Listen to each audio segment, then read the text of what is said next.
notre nouvel invité, Jean-Michel de Almeida Pires.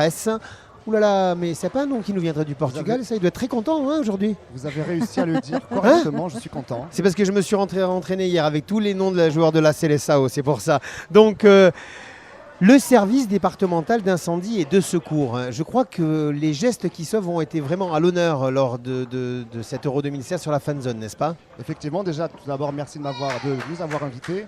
Merci à la ville de Nice aussi pour ce partenariat.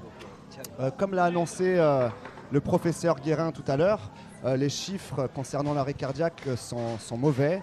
On est à peu près effectivement à 60 000 décès par an.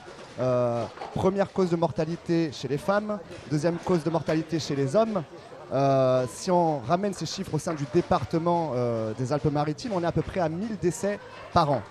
Et quand on parle de ces décès, ça touche vraiment n'importe qui. Ça peut être des jeunes, ça peut être des plus âgés et ça peut être aussi des sportifs. On a eu le cas assez récemment d'un grand sportif, David Ginola, je pense que tout le monde le connaît. Il va faire de la télé maintenant, d'ailleurs, il va Effectivement, mieux. et qui présente l'Euro 2016 d'ailleurs. Voilà. Et qui va tout à fait bien. C'est parce qu'il a été soigné sur la Côte d'Azur, c'est pour ça. Et Ça doit surtout être ça aussi. pris à temps. Pris à temps. Il n'était pas tout seul et il a pu être pris en charge à temps par des gens qui Exactement. savaient quoi faire. Chaque maillon en fait de cette chaîne de survie a été respecté et c'est ce qui a permis en fait à David Ginola de survivre sans aucune séquelle. Excusez-moi, oui. Donc ça a permis à David Ginola de survivre sans aucune séquelle. Effectivement, c'est par des gestes simples qu'on peut réussir à sauver des vies. L'arrêt cardiaque est une situation d'urgence vitale, d'urgence absolue, comme l'a dit le professeur Guérin, mais paradoxalement, c'est une situation qui peut se gérer assez facilement par des gestes qui sont simples et qui sont accessibles à tout un chacun. Donc notre but ici sur cette fan zone, comme dans tout le département des Alpes-Maritimes, c'est de promouvoir en fait ces gestes simples. C'est aussi de dédramatiser justement cette situation et d'inciter tout un chacun à passer à l'acte. Alors je suis impatient, là je me promène là, sur le quai des États-Unis, je m'arrête devant le stand de la ville de Nice, je vois un mannequin qui est par terre, je m'arrête et alors qu'est-ce qu'on va me dire, qu'est-ce qu'on va me faire voir en fait? Alors je vais peut-être vous donner un scoop, hein, mais il n'y a pas besoin d'être ni médecin ni infirmier pour reconnaître un arrêt cardiaque. Un arrêt cardiaque, qu'est-ce qui se passe? Le cœur s'arrête de battre, la personne tombe, est inconsciente. Donc ce qu'on va faire, c'est, entre guillemets, d'essayer de réveiller cette personne qui dort. On utilise des termes assez simples qui sont accessibles à tout le public. Donc pour réveiller cette personne, on va la stimuler verbalement, on va frapper des mains tout d'abord. Cette personne ne se réveille pas. On va la secouer doucement, un peu plus fort aussi. Cette personne ne se réveille toujours pas. On peut terminer en pinçant assez fortement le dessus de la main, puisque le but c'est de réveiller cette personne. Donc elle ne se réveille pas, c'est le premier signe de l'arrêt cardiaque. Le deuxième signe à voir, c'est est-ce que cette personne respire? Pareil, c'est tout simple pour voir si une personne respire. On va s'agenouiller au niveau de cette personne. On va mettre l'oreille au-dessus du nez et de la bouche, mettre une main sur le nombril et rester 10 secondes pour voir si cette personne respire. Il peut se présenter 3 situations. Cette personne ne respire pas, on va appeler le 112 et on va masser. La deuxième situation, cette personne respire mais de manière anormale, de manière bruyante, c'est aussi considéré comme un arrêt cardiaque. On va également appeler le 112 et masser cette personne. Et l'autre situation, je suis stressé, c'est la première fois que ça m'arrive, je suis dehors, il y a du monde, j'écoute, j'essaie de voir si cette personne respire, je ne sais pas du tout, et bien je vais aussi débuter le massage cardiaque après avoir appelé le 112. Tout ça pour vous dire que dans le doute, il faut aussi masser. Il n'y a pas de risque d'aggraver cette situation qui est déjà grave de toute manière. Au pire, on réveillera cette personne si elle n'était pas en arrêt cardiaque. Donc je vous disais, donc, appelez le 112. Là, vous avez reconnu l'arrêt cardiaque. On a appelé le 112. C'est un numéro qui est mis en place depuis de nombreuses années, qui doit être utilisé pour toute urgence, que ce soit urgence médicale, police, gendarmerie, un animal mort sur la route, c'est aussi un danger. On appelle aussi le 112 pour enlever cet animal sur la route. Les gens le savent pas, mais le 112 peut être utilisé aussi pour des urgences EDF, admettons un poteau avec une rafale de vent est en train de tomber, c'est une urgence, on appelle le 112 va envoyer les équipes d'urgence d'EDF. Donc on utilise ce numéro à n'importe quel moment, excusez-moi, avec un portable même qui n'a pas de forfait. Oui, il est accessible. C'est le seul numéro d'ailleurs que l'on peut composer, même si on est hors zone de couverture, des choses comme ça. Exactement. C'est celui-là. Voilà, forfait ou pas forfait, le téléphone qui est bloqué, la première chose qui apparaît sur ce téléphone, ça sera appel d'urgence, que l'on soit dans n'importe quel pays d'Europe. Et aussi un scoop, en Turquie ils utilisent le 112, ils font pas partie de l'Europe, en Russie aussi. ils utilisent le 112, donc c'est un numéro qui doit être utilisé. Et en plus, ça enlève du stress, c'est-à-dire on a un numéro en tête, c'est déjà une situation qui est très très très stressante. Donc d'avoir un numéro en tête, un seul numéro, ça nous permet d'agir encore plus vite. Une fois qu'on a appelé le 112, effectivement, on va effectuer le massage cardiaque.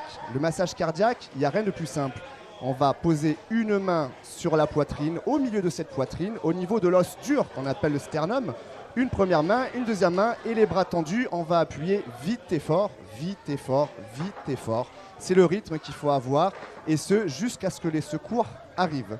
Si on est seul, on masse, on masse, on masse. Si nous sommes au minimum 2 personnes, voire 3, voire 4, encore mieux, on va demander aux personnes d'aller chercher le défibrillateur qui se situe justement, comme disait le professeur Guérin, on est un département qui sommes dotés de nombreux défibrillateurs, un peu plus de 500 dans le département. Donc allez chercher ce défibrillateur pendant que la personne masse. Il est important de masser puisque c'est la personne qui au final remplace le cœur qui ne fonctionne plus. Une fois qu'on arrive avec le défibrillateur, la personne qui masse continue à masser. La personne qui a le défibrillateur va l'ouvrir.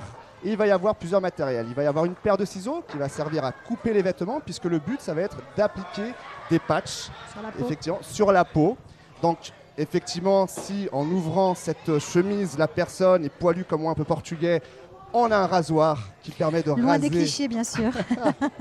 Donc, on va raser effectivement l'endroit où on va appliquer les patchs puisque le but, c'est de faire adhérer ces patchs. Si la personne a transpiré, on a des petites compresses qui nous permettent de sécher aussi l'endroit dans lequel on va appliquer ces patchs. Une fois qu'on allume le défibrillateur va se mettre à parler et à nous indiquer la marche à suivre. Le défibrillateur va à un moment donné dire d'arrêter de masser et c'est à ce moment-là et seulement à ce moment-là que la personne qui comprimait cette poitrine va s'arrêter. Pourquoi ? Parce que l'appareil a besoin de faire une analyse et va choquer si c'est nécessaire. Ces appareils sont 100% fiables. C'est justement mis à disposition du grand public parce que c'est fiable à 100%. Il ne choquera que si c'est nécessaire. Donc le défibrillateur, pour ne pas faire l'amalgame, ne sert qu'à, entre guillemets, régler un cœur qui est mal réglé. Ce défibrillateur ne refera pas partir un cœur s'il est complètement arrêté. C'est le massage cardiaque qui est primordial. Le défibrillateur, c'est un moyen en plus de donner plus de chances de survie à ces gens-là en arrêt cardiaque. Donc le professeur Guérin, le SDIS qui forme toutes ces personnes dans les différentes manifestations, notre police municipale qui va former donc plus de 2900 CM2 dans les écoles, nous sommes donc un département privilégié sur les gestes qui sauvent. On est un département privilégié, effectivement on l'a déjà dit sur l'équipement en défibrillateur. Encore une fois, le défibrillateur, c'est un outil exceptionnel qui nous permet de faire repartir le cœur. C'est en fait envoyer de l'électricité. Vous savez, le cœur, c'est une petite pompe, mais qui marche avec une pile. Donc il y a besoin d'électricité pour que la pompe marche. Et pour faire repartir la pompe quand elle ne marche plus, il y a besoin de créer une décharge pour essayer de voir si ça veut bien repartir. Alors malheureusement, ça ne repart pas toujours. Mais comme on le disait tout à l'heure, sur 60 000, on estime qu'il y en a 20 000 qui pourraient repartir. Après, les 40 000 autres, c'est qu'il y a d'autres problèmes qui ne sont pas du champ malheureusement de la réanimation en urgence comme ça. Donc ça reste toujours quelque chose de sérieux. Mais oui, on est très équipé. Oui, on a des professionnels à nos côtés qui sont remarquables. Et en premier lieu, nos amis du SDIS, parce que nos amis pompiers sont tout le temps avec nous depuis le début. Accessoirement, c'est grâce à eux aussi que nos matériels sont vérifiés. Parce que c'est important que les défibrillateurs soient toujours en état de marche. C'est un peu comme les extincteurs. Voilà, c'est nos amis pompiers qui le font pour l'ensemble du département. Et ça, c'est très important et je tiens à les remercier. Ensuite, il y a d'autres services d'urgence qui savent faire. Moi qui suis un hospitalier, il y a évidemment les amis du SAMU qui le font aussi, ce qu'on appelle les blancs, puisque nos amis pompiers on les appelle les rouges. Et puis les services de police, municipales ou nationales, qui sont aussi capables qui connaissent les gestes de secourisme et qui sont capables aussi, pour certains d'entre eux, de nous aider à former. Et ce sont nos policiers municipaux qui ont formé encore une fois tous nos CM2, durant cette année scolaire. Donc une nouvelle mission pour eux. Et est-ce que tu sais, Angélique, qu'on peut devenir un super-héros à Nice ? Ah ouais ? Grâce aux SDIS. Ah oui, quand on arrive en fait de la 202 sur le bâtiment du conseil général, on voit une superbe affiche où on dit voulez-vous devenir un super-héros ? Comment on devient un super-héros à Nice ? J'ai pas encore vu cette affiche. Ah, vous n'avez pas vu cette affiche? Pas Le encore, SDIS, alors j'ai dû manquer quelque chose. le SDIS en fait forme dans ces casernes, enfin je crois que les pompiers avec le SDIS forment dans les casernes des personnes qui peuvent venir le samedi, je crois, ou le mercredi pour être formés aux gestes qui sauvent. C'est moi qui vous l'apprends. Non, je suis pas très du tout, content, c'est l'affiche. Très, c'est très l'affiche. content de Quand je faire de vous tiens au l'actualité. courant, il faut savoir aussi qu'on se déplace, nous, dans toutes les communes qui le demandent et qui sont dotées de défibrillateurs aussi. Nous formons toute la population justement à utiliser ces appareils parce qu'effectivement, c'est bien d'avoir des appareils, mais il faut savoir déjà où se situent ces appareils et comment les utiliser. Donc, à la demande des maires de chaque commune, quand ils ont besoin justement de former la population, nous nous déplaçons n'importe quel jour, les samedis, les dimanches, tous les jours dans différentes communes et aussi dans des écoles primaires. On a été dernièrement sur l'arrière-pays Breil-sur-Roya, Saint-Dalmas-de-Temps. Nous sommes restés 2 jours pour former la totalité de ces collèges. Donc effectivement, chacun peut devenir un héros. Et de toute façon, c'est les premières personnes qui vont intervenir qui sont des héros. Nous, c'est notre travail. Donc nous, on va prendre la suite. Mais si ce n'est pas fait dans les premières minutes, voilà, nous on fera pas plus. Donc c'est vraiment vous les héros, c'est à vous d'agir dans les premières minutes et nous on prendra simplement le relais et on arrivera de cette manière à sauver à peu près effectivement 20 000 vies tous les ans en France, ce qui est énorme. C'est un challenge énorme. Un superbe record. Oui, alors voilà, ça c'est l'objectif. On va y arriver puisque d'autres y arrivent. Je vous parlais de nos collègues nord-américains, canadiens et surtout aux USA, où effectivement on arrive à avoir ces taux de rattrapage finalement des arrêts cardiaques. Ce qu'il faut bien comprendre, c'est que chaque seconde compte. Chaque seconde compte. À chaque seconde passée sans le cœur qui bat, donc sans oxygène dans le sang, le tissu qui s'abîme le plus vite, c'est le tissu cérébral, c'est nos neurones. Des millions de neurones qui meurent à chaque seconde qui passe sans oxygène dans le sang. Donc c'est vraiment une affaire de secondes. Et vous savez, quand on a mis en place les premières formations à destination du grand public dans nos Animanis, à l'époque ça s'appelait encore des centres d'animation et de loisirs de la ville de Nice, les CAL, il y avait de nos concitoyens qui disaient oui mais la responsabilité, vous vous rendez compte, on me demande de faire quelque chose pour lequel je ne suis pas formé, ou même là je vais être formé mais malgré tout, qu'est-ce que je fais si ça ne se passe pas bien? Est-ce qu'on peut me reprocher quelque chose? Bien sûr que non. Est-ce que vous imaginez quand même que lorsqu'on déclenche un massage cardiaque, une réanimation, donc un massage cardiaque avec une réanimation au sens citoyen du terme, pas médical du terme, donc le massage cardiaque, on essaie éventuellement, si c'est possible, d'utiliser le défibrillateur, c'est sur quelqu'un qui est déjà mort. Il faut quand même dire les choses, les appeler par leur nom. Bien sûr. Quand le cœur ne bat plus, vous êtes mort. Donc on essaie de tout faire pour les sauver, pour les ranimer, pour les ramener à la vie.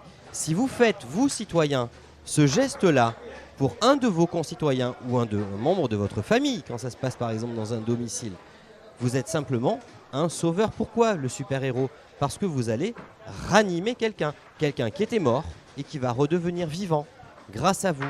Alors est-ce que vous croyez que c'est le moment, lorsqu'on est face à cette situation, de se poser la question de oui mais est-ce que j'ose ou j'ose pas, ou est-ce qu'on va me reprocher quelque chose derrière ou pas? Non mais franchement. Et oui, il y a ce risque-là, c'est vrai que ça peut faire peur, mais de toute façon, c'est une obligation de moyens, pas une obligation de résultat, tout comme pour les médecins, on met tout en œuvre pour sauver une vie, pour préserver une vie. Exactement. Il n'y a pas dans de miracle, un arrêt cardiaque, vous allez essayer de ranimer quelqu'un qui est déjà mort. C'est ça. Voilà. Et c'est pour ça que je disais aussi au début que notre rôle aussi, c'est de dédramatiser cette situation, parce qu'on a beaucoup de réactions effectivement de gens qui ont peur de faire mal, qui ont peur de casser des côtes. Ça, c'est une réaction qui revient très souvent. Et si je casse des côtes, et si je fais si je paralyse la personne, etc., en la sortant du véhicule parce qu'elle est en arrêt cardiaque, est-ce que je vais aller au tribunal en prison? Non, effectivement. Merci beaucoup, donc Jean-Michel de Almeida Pires, 2 fois je l'ai bien dit. Donc ça. là j'ai droit à un bonbon supplémentaire. Bravo. Non. Bon, un petit pronostic.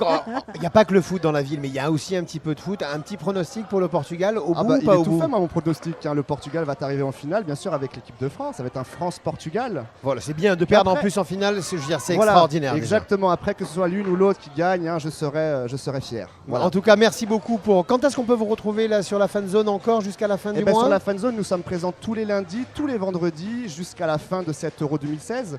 Et nous serons présents aussi sur la caravane du sport, hein, je pense que vous en avez entendu parler. Du comité départemental exactement, olympique et sportif, oui, tout à fait. qui va se dérouler durant tout l'été. Donc nous sommes assez présents, on nous voit assez souvent dans toutes les communes du département et nous allons continuer dans ce sens-là. Vous pouvez pas les manquer, des beaux gosses avec un superbe polo bleu, avec une belle bande rouge, sapeur-pompier 06, ça peut pas se louper Et de qui toute partent façon. pas en vacances hein, Et pour qui être partent pas en présents vacances. avec nous. Voilà, Ça, bravo. exactement. Merci Merci beaucoup beaucoup. Jean-Michel, Merci à vous beaucoup. encore une fois, merci.